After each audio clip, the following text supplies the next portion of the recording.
Bismillahirrahmanirrahim. Assalamualaikum warahmatullahi wabarakatuh. Alhamdulillah nahmaduhu wa nasta'inuhu wa nastaghfiruh wa na'udzu billahi min shururi anfusina wa sayyiati a'malina may yahdihillahu fahuwal muhtad wa may yudlil falan tajida lahu waliyyan mursyida. Asyhadu an la ilaha illallah wahdahu la syarikalah wa asyhadu anna Muhammadan abduhu wa rasuluhu la nabiyya ba'dah.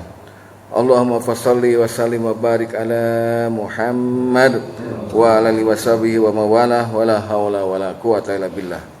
Amma ba'du fa ya ibadallah usikum wa nafsi bi taqwallah wa ta'atihi la'allakum turhamun. Ma'asyiral muslimin wal muslimat wal mu'minin wal mu'minat jamaah salat subuh Masjid Nurul Iman yang dirahmati Allah, Masjid Anas. Alhamdulillah. Itulah tandanya saya manusia ya, banyak lupa. Masjid Anas, karena dari wakaf dari Pak Nasution ya. Marilah sama-sama kita bersyukur kehadirat Allah Subhanahu wa taala, karena pada hari ini tidak nyangka, nggak ngira masih diberikan umur oleh Allah, diberikan kesempatan, kesehatan, khususnya diberikan kemauan, kekuatan, taufik dan inayahnya, hidayahnya, pertolongannya untuk berhadir di majelis yang mulia ini, yang sebelumnya kita telah menjalankan kewajiban berupa salat subuh berjamaah, dan saya yakin juga bahwa sebelumnya itu pula bapak-bapak di sini dan ibu-ibu ya yang berhadir di rumah masing-masing telah juga menghadap Allah dengan salat tahajudnya. Insya Allah, alhamdulillah semuanya itu mendapatkan ridho Allah dan diterima sebagai amal ibadah. Amin. Pagi ini alhamdulillah saya berniat membawakan satu tema, judulnya menggapai kesempurnaan ibadah. Kita meraih ciri-ciri orang yang sempurna ibadahnya itu waktu mati dengar kabar dari Allah. Ya ayyatuhan nafsul mutmainnah irji'i ila rabbiki radiyatan mardiyah. Jadi kata Allah, jiwa yang tenang, balik kamu kepada Tuhanmu, aku Tuhanmu. Radiyatan mardiyah, dengan kau ridho dan kau diridhoi. Ridho itu senang. Jadi kita matinya senang, mau ngadep yang kita senengin, dan Allah pun senang manggil kita. Nah itu bisa terjadi begitu kalau kita ibadahnya sempurna. Kalau kita nggak sempurna ibadahnya, cuma asal-asalan aja, itu nggak mungkin terjadi. Pasti ada masalah. Jadi kita mesti menyempurnakan ibadah kita. Nah, di dalam sebuah kisah riwayat dari Nabi, dalam yang diriwayatkan oleh Imam Tirmidzi, Rasulullah pernah manggil satu sahabat, namanya Mu'adz bin Jabal. Ya Mu'adz, wallahi ini uhibbuk. Wahai Mu'adz, demi Allah saya cinta banget sama kamu. Jadi gitu Pak, sekarang kalau Bapak ketemu sama sahabat-sahabat di Anas, di Nurul Iman tuh, bilang I love you. Bukan berarti homo loh, bukan ya. Maksudnya cinta karena Allah. Ya Rahmat, ya Sobari, ini uhibbuk gitu. Balikin lagi I love you too gitu. Enggak apa-apa. Karena Rasulullah begitu sama Mu'adz bin Jabal. Ya. Gitu. Ya Haji Chandra, ini uhibbuk gitu. Bilang I love you too gitu. I love you too. Nah, kemudian Rasulullah bilang begini, ya Mu'adz, saking cintanya, usika ya Mu'adz, aku wasiatkan pada kamu wahai Mu'adz. Apa wasiatnya? La tada'anna fi duburi kulli salatin taqulu, jangan kau tinggalkan di akhir salat. Ini ada ulama yang berpendapat maksudnya di akhir salat itu sebelum salam, ada yang bilang sesudah salam. Tadi Pak Kiai kita mimpin tuh doa sesudah salat, dia melakukannya di sesudah salam.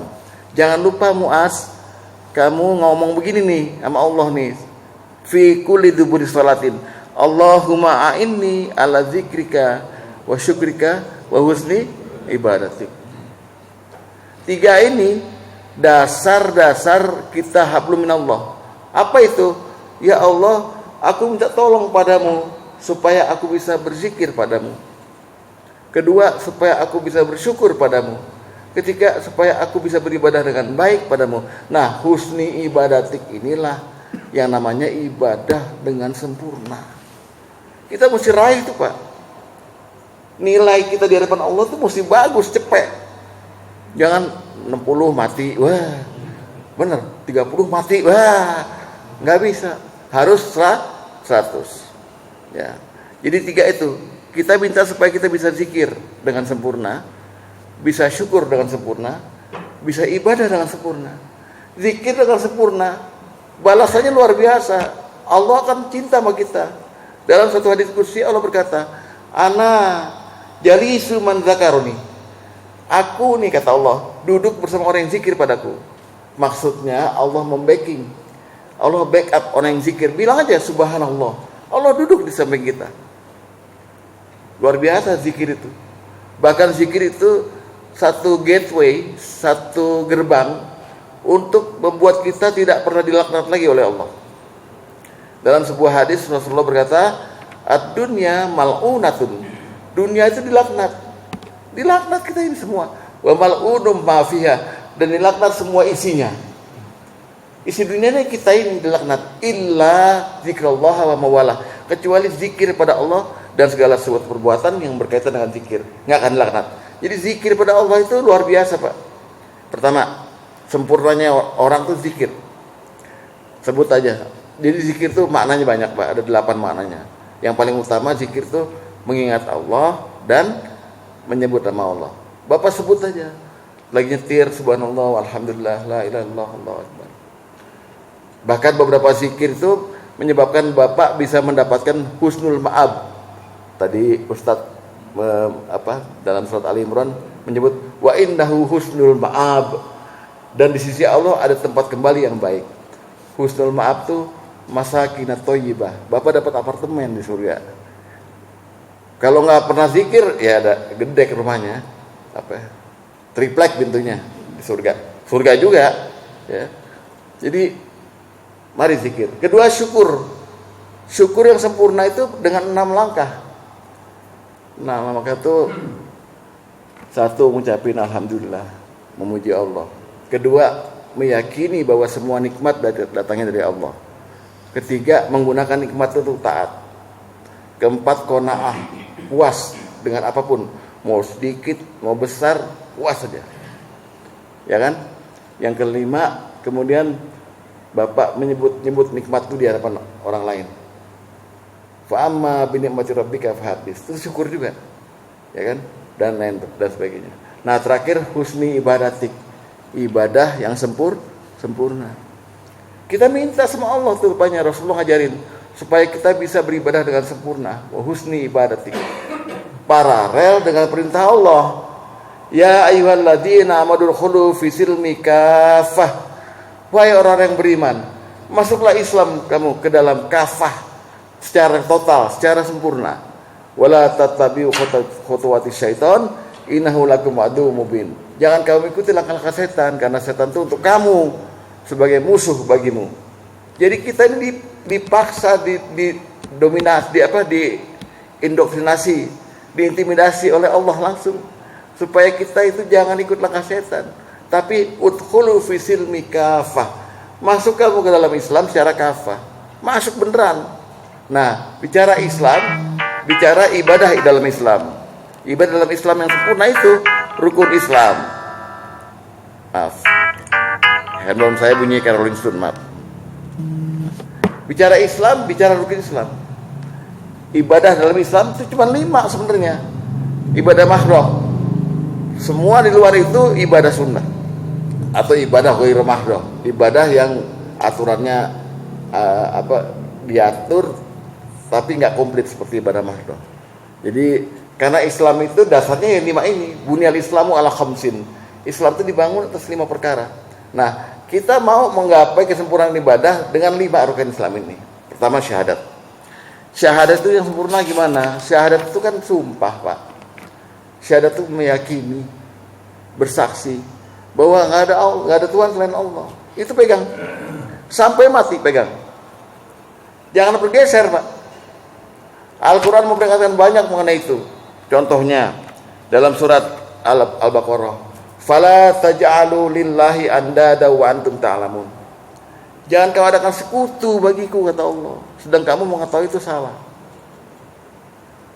Bapak tahu yang nyembuhin semua penyakit siapa? Allah.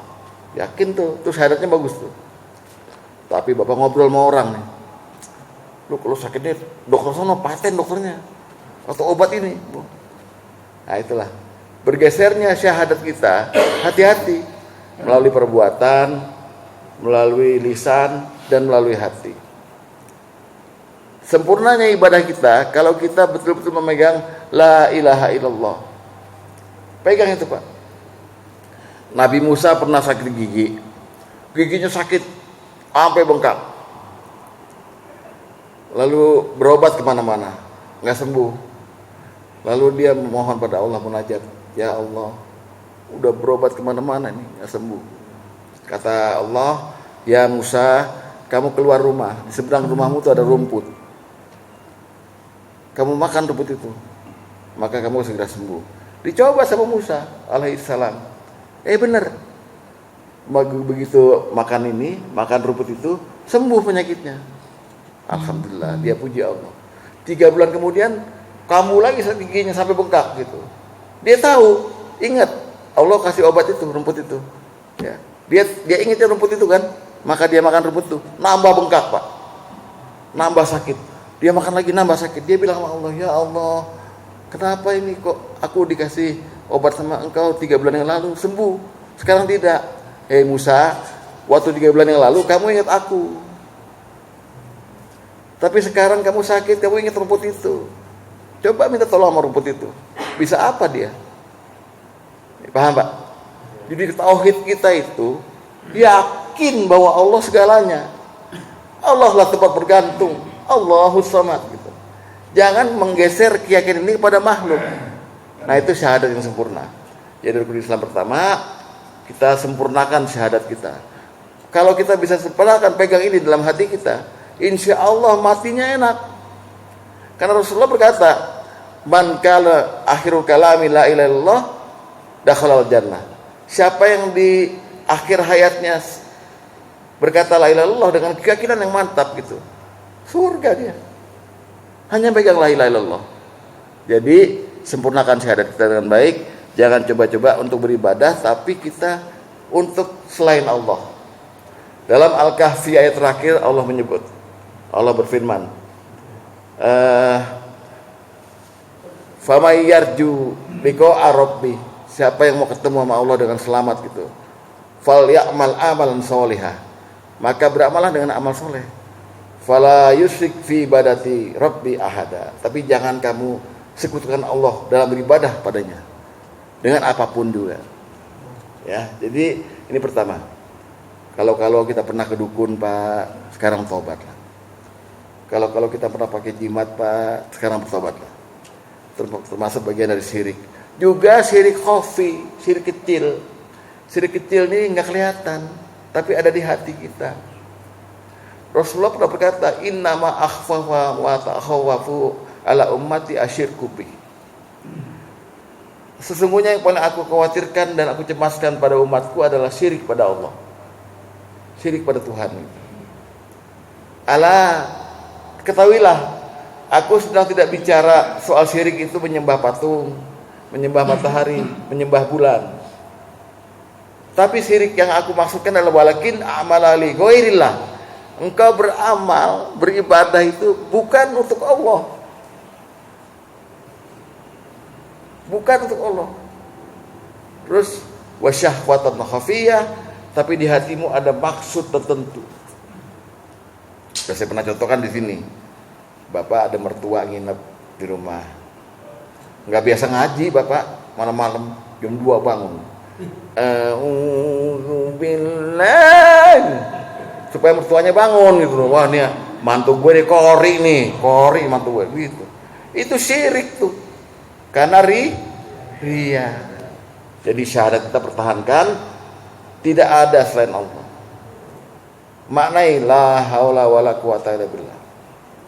Tidak ada kekuatan dan upaya selain Allah. Semua selain Allah, selain Allah. Ya. Jadi itu pertama, syirik. Kemudian sempurna ibadah yang kedua kalau kita dalam hal sholat sekarang nih. Sholat. Yang terbaik dari sholat adalah ada beberapa langkah. Yang terburuk juga nanti saya terangkan. Jadi kalau kita mencapai kesempurnaan ibadah, cari yang terbaik.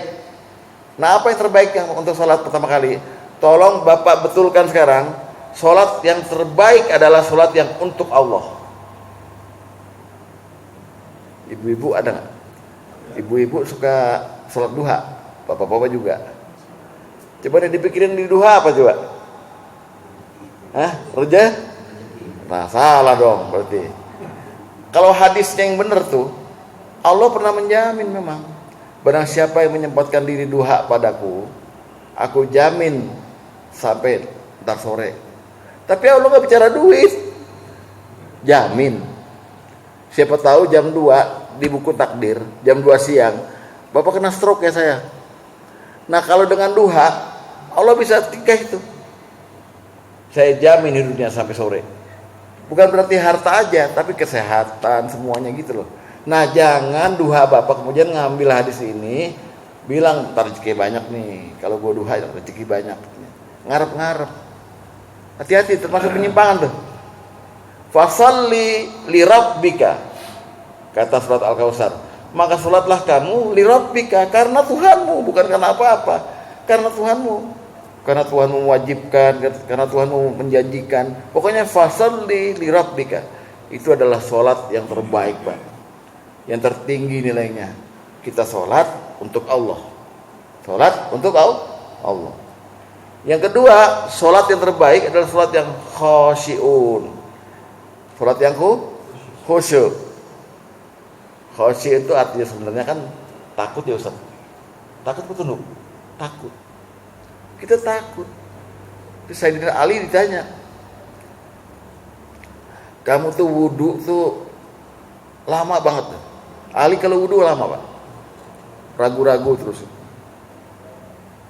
Lalu ketika mau takbiratul ihram, lama. Enggak baca usoli, enggak, lama tuh. Takut itu. Ditanya kenapa kamu? Kamu enggak tahu kepada siapa saya mau menghadap, kata Ali begitu. Kalau kita kan enggak Pak, Allah gitu, sambil ngantuk-ngantuk gitu. Kalau kita khusyuk itu banyak definisinya. Di antaranya salah satunya adalah kita mengerti apa yang kita baca. Itu khusyuk. Kita paham apa yang kita baca. Jadi tolong Pak, sempurnakan sholat kita dengan mengetahui apa yang kita baca. Apa arti subhana rabbiyal a'la? Apa arti sami Allahu liman hamidah? Apa maknanya? Dengan makin paham kita dengan bacaan sholat itu, makin kita menghayati sholat itu, makin khusyuk kita. Jadi itu yang kedua ya, sholat yang paling baik itu sholat khusyuk gitu. Khusyuk. Qad aflahal mu'minun, kata surat Al-Mu'minun ayat 1 dan 2, alladzina hum fi sholatihim khosyi'un. Jadi kalau kita udah berhasil untuk khusyuk, termasuk orang yang beruntung kita ini. Ya. Kemudian sholat yang ketiga, ya nyari yang terbaik kita ya, adalah sholat yang terpelihara. Walladzina hum ala sholawatihim yuhafidun. Kita melihara kucing. Paling enggak kucing itu kita kasih makan. Kita tumbuhkan, kita perbaiki kalau sakit segala macam itu. Begitu pula sholat, kita pelihara. Nah, cirinya apa? Cirinya dua. Satu dia mukimun, satu dia daimun. Kita udah melazimkan sholat itu. Jadi nggak pernah kita nggak sholat itu nggak pernah. Jadi sholat udah kebiasaan Pak, kebiasaan. Bahkan kalau beberapa orang yang khusus sholatnya nambah. Habis sholat fardu, sholat sunnah, ba'diyah. Habis itu dia pengen lagi apa munajat, sholat lagi, sholat mutlak dan sebagainya itu. Saking dia senang sama sholat itu. Itu namanya sholat yang terpelihara. Nabi Ibrahim pernah berdoa, Rabbi ja'alni muqimas sholat. Jadikan aku sholatnya mukim. Mukim tau mukim? Mukim itu kos-kosan tuh Pak. Indekos tuh. Mukim namanya. Jadi Bapak sholatnya udah netep di diri Bapak. Ya, itu yang ketiga. Yang keempat, sholatnya adalah untuk mengingat Allah. Nabi Musa pernah didatangi pernah bermunajat pada Allah langsung di Bukit Tursina, lalu Allah memperkenalkan diri, innani annallaha la ilaha illa ana fa'budni wa aqimis salata li dzikri. Aku ini Tuhan Musa, aku Tuhanmu ini, nggak ada Tuhan selain aku, maka sembahlah aku dan dirikanlah sholat li dzikri, untuk mengingat aku. Untuk mengingat. Kalau tadi yang pertama untuk Allah, ini untuk mengingat Allah. Dengan mengingat Allah, kalau kita sholat 5 kali sehari minimal, kita ingat sama Allah, kita ingat sama Allah. Sholatnya punya asar, punya bekas, punya jejak. Al-Quran sendiri nyuruh begitu. Inna sholata tanha anil fasya'i wal munkar. Sesungguhnya sholat itu mencegah perbuatan maksiat, keji dan munkar. Dengan ingat Allah, mana ada orang memaksiat? Aduh Allah, 5 kali kita dididik sama Allah. Itu yang terbaik. Jadi sekarang kita perbaiki. Kesempurnaan sholat kita adalah dari kita tujuannya untuk Allah, kedua kita khusyuk, ketiga terpelihara, dan keempat sholatnya untuk mengingat Allah. Sekarang yang terburuk dari sholat, apa itu? Kalau tadi yang terbaik, apa yang terburuk? Mudah-mudahan kita nggak pernah nih ya. Yang terburuk pertama, kita tarkus sholat. Kadang-kadang aja sholatnya, kadang-kadang enggak. Jadi kita remehin tuh. Tarkus sholat, dosanya besar sekali Pak. Suatu hari Nabi Musa alaihissalam tuh pernah munajat sama Allah di rumahnya. Hujan deras di luar. Datang seorang perempuan ngetok rumahnya. Assalamualaikum ya Nabi Allah. Gitu. Dibukain sama Musa. Lalu Musa berkata, ada apa Nduk? Kalau bahasa Jawa nih, ada apa kamu datang kemari malam-malam gitu? Orang perempuan ini minta didoain. Saya minta kamu doakan saya supaya saya diampuni seluruh dosa saya. Loh, kenapa kamu minta saya berdoa supaya kamu diampuni? Kata Nabi Musa. Perempuan itu bilang, dosa saya banyak. Apa aja dosamu? Lalu perempuan itu menyebut begini, saya ini pezina. Dari hasil berzina itu saya hamil. Dari hamil itu anak saya lahir, saya cekek. Nggak mati-mati, saya kubur hidup. Waduh. Dosa nggak Pak? Dosa ya, udah berzina, hamil di luar nikah, anaknya lahir, dicekek, nggak mati-mati, dikubur hidup. Nabi Musa marah, keluar kamu dari sini. Tidak pernah saya akan doakan kamu, kata Nabi Musa. Jangan sampai rahmat Allah tidak masuk dalam rumah saya. Keluar, nangis tuh perempuan. Nangis, lalu Allah mengutus Jibril kepada Nabi Musa. Bilangin sama Nabi Musa, Jibril ini, bilangin ini. Dibilangin. Jibril tanya, "Hai Musa, kenapa kau menolak untuk dimintain doa pada orang perempuan itu?" Habis dia tuh keterlaluan, pezina, hamil di luar nikah, anaknya dibunuh gitu. Musa, tahukah kamu ada dosa yang lebih besar dari itu? Kata Jibril. Saya nggak tahu, kata Musa. Saya kasih tahu. Dosa yang lebih besar daripada orang berzina kemudian hamil dan sebagainya adalah meninggalkan sholat. Satu kali meninggalkan sholat, hukumannya satu hukum. Satu hukum itu 80.000 tahun di neraka. 80.000 tahun di neraka yang tiap hari mulutnya ditaruh rantai Pak. Ini hadis sahih nih. Lalu rantai itu ditarik dari duburnya, ususnya kocar-kacir. Satu kali tinggalin sholat.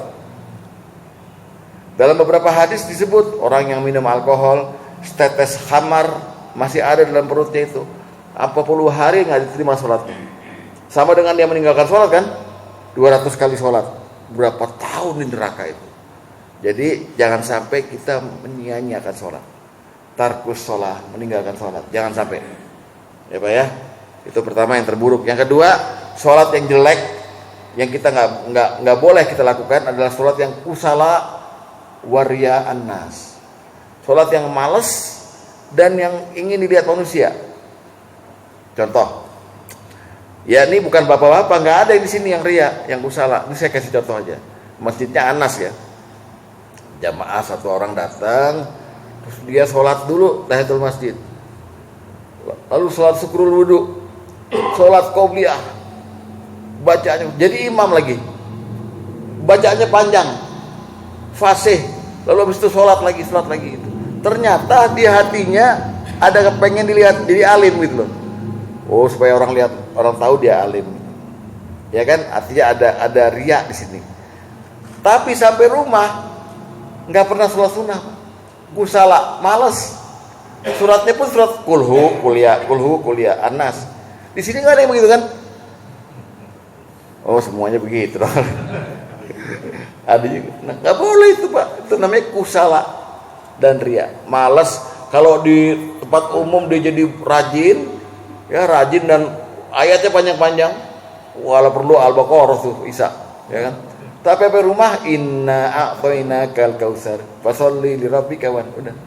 Rakaat kedua, rakaat ketiga sama 4 enggak baca surat lagi, Pak. Al-Fatihah. Itu kan sunnah hukumnya kata itu. Itu namanya kusala. Karena salatnya enggak diperbaiki, enggak dipelihara gitu, ya. Jangan sampai begitu. Yang ketiga yang terburuk adalah salatnya sahun. Fawailul lil musallin alladzina hum an salatihim sahun. Orang yang sahun itu artinya orang yang lalai. Dalam tafsir Ibnu Katsir, sahun ini disebut oleh Ibnu Abbas sebagai orang yang mutaakhir, mengakhirkan waktu sholat. Asarnya 5:30, maghribnya jam 7 kurang 5, ya. Subuhnya jam 6 pagi, kesiangan dulu nanti sahun, lalai.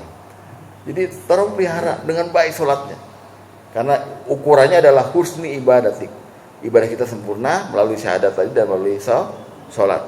Semogalah yang hadir di sini dan keluarganya memang orang-orang yang memelihara sholat. Amin ya rabbal alamin. Ya.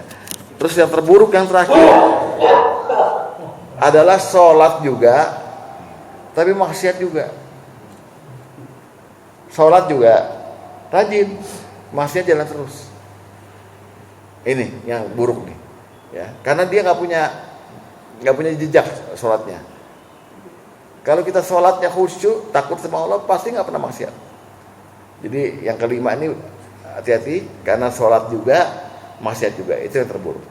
Jadi kita cari kesempurnaan sholat dari sholatnya untuk Allah, sholatnya khusyuk, sholatnya terpelihara, dan sholatnya karena untuk mengingat Allah.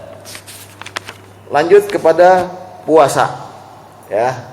Kalau tadi rukun Islam itu ada 5, syahadat, kemudian sholat 5 waktu, kemudian puasa Ramadan, kemudian zakat dan haji.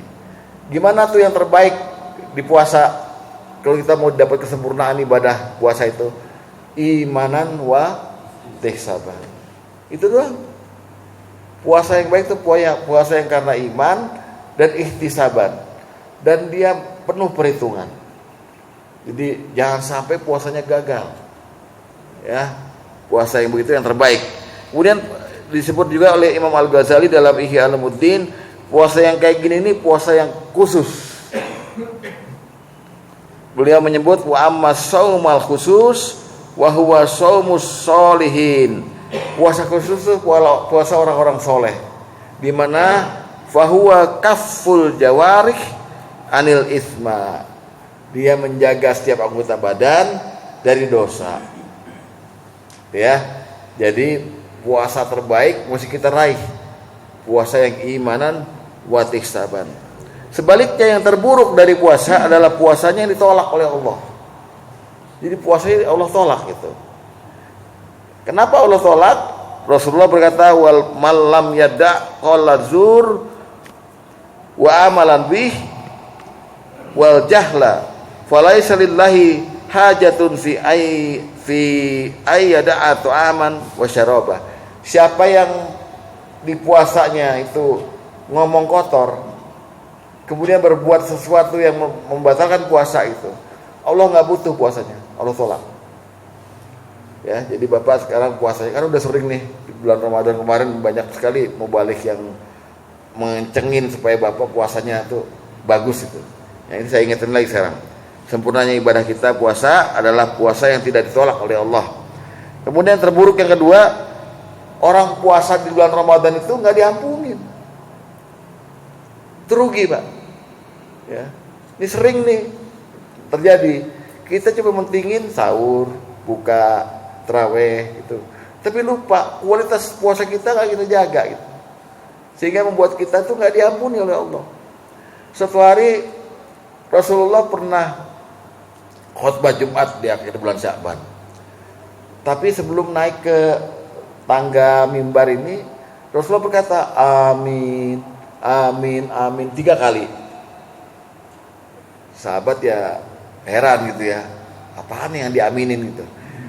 Selesai Jumatan, lalu Rasulullah ditanya, tadi ngapain tuh? Sesungguhnya Jibril datang padaku itu dengan berkata, roghima anfu au baudan, celaka dan merugi. Dakhala Ramadan falam yughfar lahu. Orang yang masuk bulan Ramadan tapi enggak diampunin. Nah, jangan sampai kita menjadi orang yang begini. Puasanya jalan tanpa sadar kita enggak pernah diampuni di bulan Ramadan.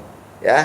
Yang ketiga, puasa yang terburuk yang mungkin jangan sampai kita lakukan, puasa yang cuma dapat lapar sama haus saja.